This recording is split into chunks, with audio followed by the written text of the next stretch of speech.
In its broadest current definition, the Gulf of Guinea stretches from Cape Las Palmas to the south of Angola in the Namib River. It thus provides a synthesis of West and Central Africa.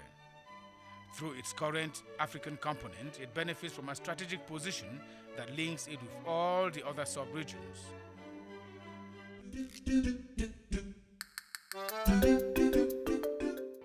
It is a regional entity being upgraded geo-economically and confirmed as active area in the geo-economic divisions of the 21st century.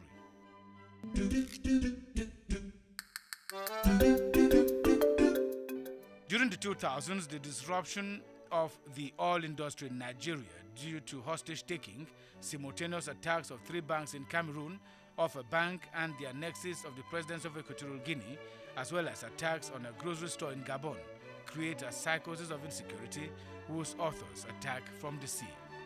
To better understand the phenomenon, ECAS, ECOWAS, the GGC and the international community are interested in this issue, especially in terms of the challenges, threats, the consequences, and finally the envisaged solutions.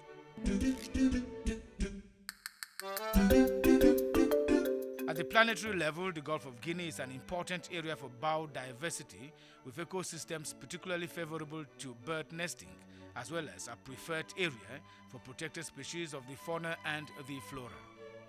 The Gulf of Guinea is a large network of strategic communications routes.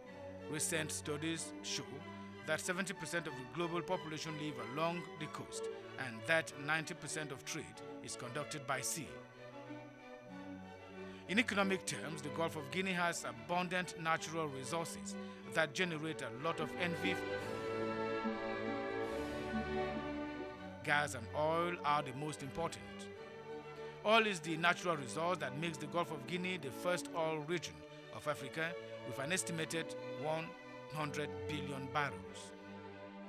The Gulf of Guinea also has fishery resources estimated at 1,055,000 tons of fish reserve and a production of about 600,000 tons per year.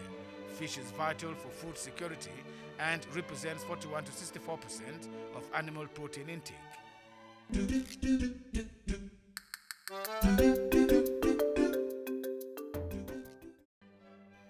The repeated attacks on the high seas and even inland are a constant threat in this part of the world.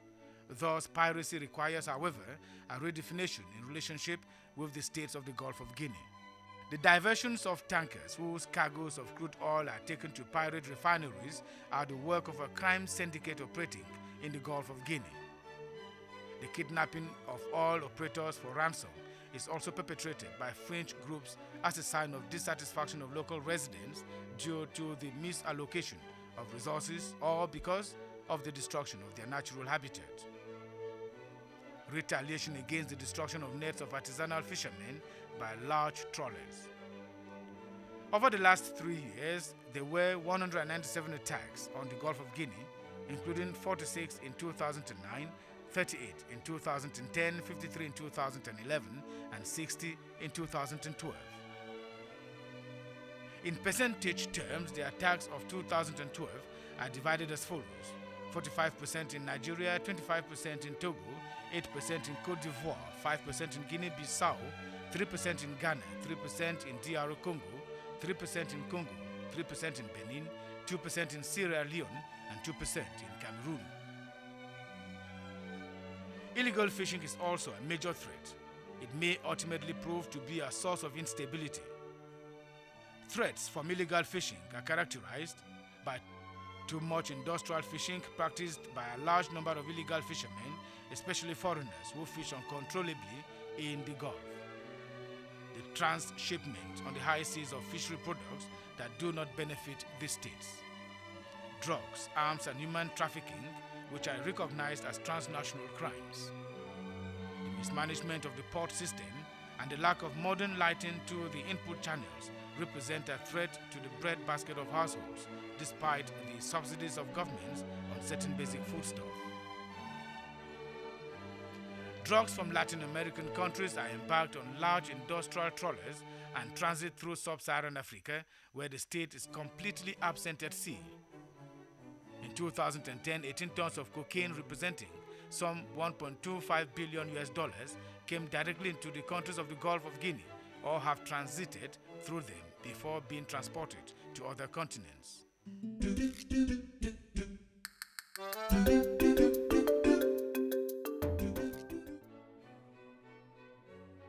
In economic terms, piracy and armed robbery at sea are behind the decline in oil revenues in many countries of the sub-region. A major crisis in this sector would have incalculable consequences for their economies and hence their political stability.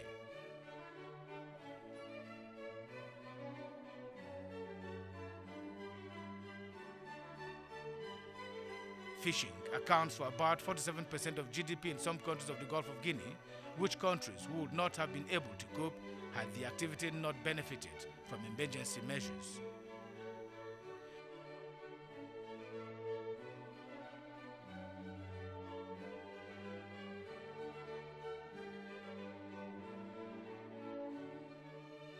Poor maintenance of ports and the lack of navigation channels increase the risk in shipping. In terms of the environment and biodiversity, the consequences of an oil spill in the sub-region would be incalculable. According to estimates by the United Nations Office for Drugs and Crime, about 1,000 people die per year at sea on the way to immigration.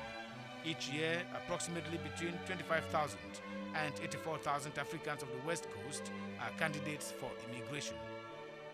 In 2010, 170 fishing vessels in the sub-region stopped their activity for fear of attacks.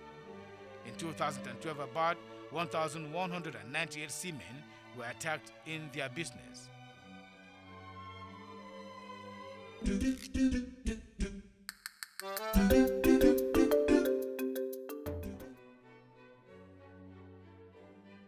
Actions have already been taken and other solutions are possible.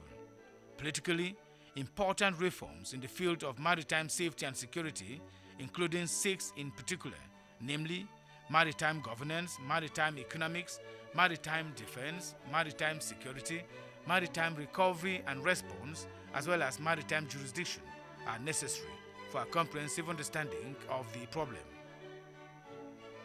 In terms of state action at sea, many coastal countries have acquired substantial naval equipment but do not invest enough in logistical support for a real presence at sea. The implementation of maritime strategies proposed by regional economic communities and adopted by states is not effective. For example, the case of the ECAS Protocol signed in 2009 in Kinshasa and the Integrated Maritime Strategy of ECOWAS. On the economic front, a better consideration of the fisheries sector will generate employment and will contribute to the creation of a fish processing plant.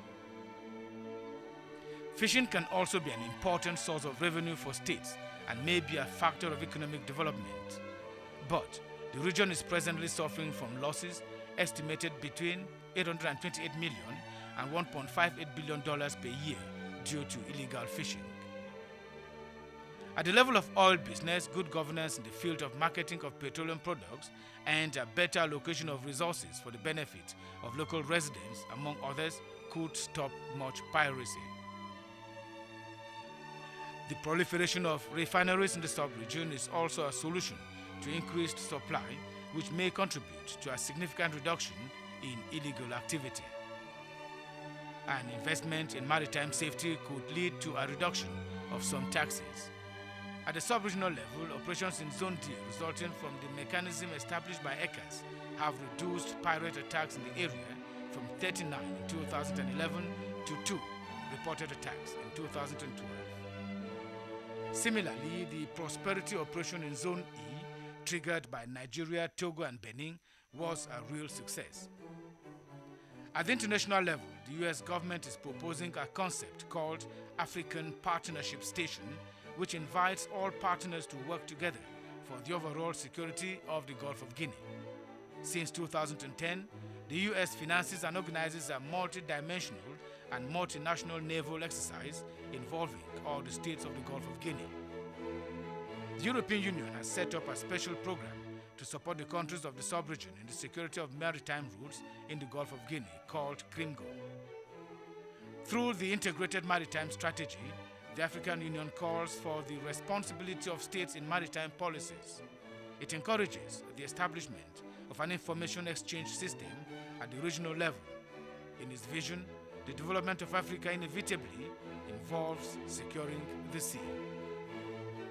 The United Nations, through resolutions 2018 and 2039, urges states to develop a common strategy whose key word is the pooling together of resources. Through this direct support, the United Nations shows that the security of the Gulf of Guinea is of common interest both to the region and to the entire planet.